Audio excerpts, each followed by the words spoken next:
Welcome to the Deep Dive. Today, we're diving into the life and crimes of Peter Kudzinowski, Yeah. a name you might not recognize, but his story is a chilling glimpse into the dark side of the 1920s. We've got original newspaper articles, census data, Oh, wow. even court documents to piece together his story. Fascinating. You've provided some fascinating material. Yeah, So buckle up, because where this deep dive takes us is going to get really interesting. I'm ready. Peter Kudzinowski, born in Pennsylvania in 1903 to Polish immigrants. Yeah. Seems like a pretty standard start, right? Well, hold on a sec. There's a detail here that can't be ignored. Yeah. Kudzinowski suffered a severe skull fracture as a child. Wow, as a child. Yeah, the sources say he dove into a shallow pool. Oh, no. And the impact was, well, significant. Ouch, that's got to leave a mark. It did. He had major behavioral changes after that, Hmm. even refusing to go to school. Oh, wow. Now, think about the 1920s. Right. We didn't have the same understanding of brain injuries as we do now. So this injury could have been a huge factor in his later actions. Potentially. Wow. Recent studies on frontal lobe damage show a strong correlation with impulsive behavior and difficulty controlling aggression. Interesting. Could that explain some of Kudzinowski's sudden violent outbursts? Yeah. It's definitely something to consider. And it makes you think, how would this be viewed in a courtroom today? Yeah, Would it be enough to argue diminished capacity?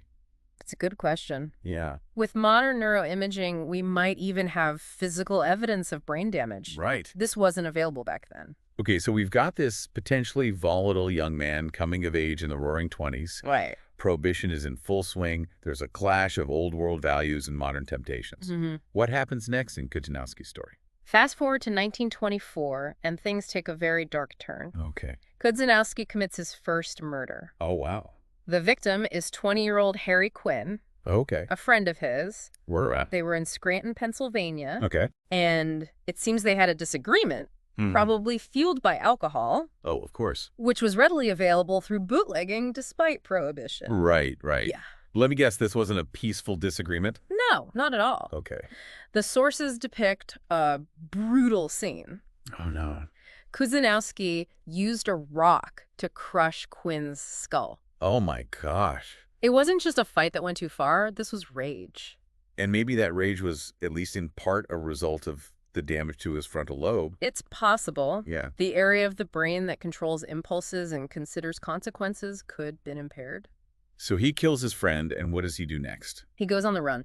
Oh, wow. Adopts a few aliases, Ray Rogers, Roy Lambert. He's covering his tracks. It tells us there was at least some level of premeditation going on. So he's trying to disappear, but it doesn't last. Right. In 1928, he commits another horrific crime. Yeah. This time, it's 5-year-old Julia Mladzikowski. This one is particularly disturbing. Oh, God. He abducted Julia from a school picnic at Lake Hopatcong. Oh, my. She was strangled, and, well, the details are gruesome. And this wasn't just a random crime of opportunity. No, It seems he specifically targeted a child. that's right. Wow. The sources indicate he lured her away from her parents. Oh, God. It shows a chilling awareness of how to exploit a child's vulnerability. This is a pattern we see with certain types of offenders, Right. especially those who may lack the ability to empathize fully due to neurological issues. That's terrifying. And this all happened during the same time period when Albert Fish, another notorious serial killer, was active. It's a fascinating and disturbing coincidence. Right. Both men operated in roughly the same area, targeting children. Yeah. We can't say for sure if their paths crossed, but But it makes you wonder, yeah. did they influence each other? Right. Could there be more to this story than we know? We may never have all the answers, Yep. but what we do know is that shortly after Julia's murder, Kudzinowski took another young victim, Oh, no. 7-year-old Joseph Storelli, from the streets of New York City. Wow. And in part 2 of our deep dive, we'll explore how this ultimately led to his downfall. All right, we'll be right back. So we left off with Kudzinowski taking another young victim, 7-year-old Joseph Storelli. Right, from the streets of New York City. It's a grim reality, but as we delve deeper into Kudzinowski's story, we see that this cycle of violence doesn't end with Julia Mladzikowski. Right, November 1928, New York City, 7-year-old Joseph Storelli vanishes. And once again, there's a calculated manipulation at play. Yeah. The sources say Kudzinowski used candy and the promise of a movie to lure Joseph away. Ugh. He's preying on their innocence. It's Mm. just sickening. It is, and it speaks to a level of cunning that's often present in individuals who commit these kinds of crimes. Yeah. Remember, he's also still evading capture for his previous murders. So he takes Joseph to New Jersey. Right. What happens then? Tragically, Joseph meets the same fate as Julia. Kudzinowski ends the boy's life, fearing that Joseph's cries would attract attention. It's a chilling detail that really highlights the cold-blooded nature of these acts. And after all of this, after multiple murders running from the law, you'd think he'd double down on hiding. Right. But then something unexpected happens. What's that? Kudzinowski ends up in jail in Detroit. He gets caught. Yeah, but not for murder, though. Wait, what? Public intoxication. So he finally gets caught, but it's for something completely unrelated. Exactly. It seems even a serial killer can't resist the allure of readily available bootleg liquor during Prohibition. Wow, the irony is just thick. It really is. But it gets even crazier, right? He actually confesses while he's in jail. He does. Oh, wow. Tells the jailer everything about Joseph Storelli. Go. But guess what? The jailer laughs it off. He doesn't believe him. Thinks he's just rambling because he's drunk. A confession dismissed as drunken nonsense. I know. Talk about a missed opportunity. It really highlights how differently things might have played out if this had happened today. Definitely. Imagine the resources that would be poured into verifying that kind of confession now. I know, right? But back then, they just let him go. They just let him go. They did, and here's where it gets even more intriguing. Okay. Kudzinowski approaches a police officer after his release, confesses again. He turned himself in. He did. Why? In his confession, he states he wants to pay the penalty. Says it's been troubling him. So he actually wanted to get caught. It seems so. It's not exactly typical serial killer behavior, is it? Not at all. Most try to evade capture at all costs. Right. So what's driving him? Was it genuine remorse? Or was there something else going on? Perhaps a twisted desire for notoriety. Oh, interesting. We know that he was a reader of the sensational true crime newspapers of the day. Oh, okay. Perhaps he's seeking that kind of infamy. It's impossible to say for sure. Whatever his reasons, this confession leads to his trial for Joseph's murder. What happened in the courtroom? Well, medical experts testify that Kudzinowski possessed what they called a psychopathic personality. Oh, wow. Remember, this is the 1920s, so their understanding of mental illness was quite different from today's. So not exactly a strong defense in those days. No, his attorneys tried to argue that his childhood skull fracture had contributed to his actions. Right. Perhaps if they'd had access to modern neuroscience, they could have built a stronger case. But ultimately, he was found guilty. Yes, sentenced to death in 1929. From a shallow pool injury as a kid to a violent, troubled life ending in the electric chair. It's a tragic trajectory. It is. But there's one more layer to this story that we need to unravel. Okay. In part 3, we'll revisit the shadow of Albert Fish and explore how his crimes might be connected to Kudzinowski's.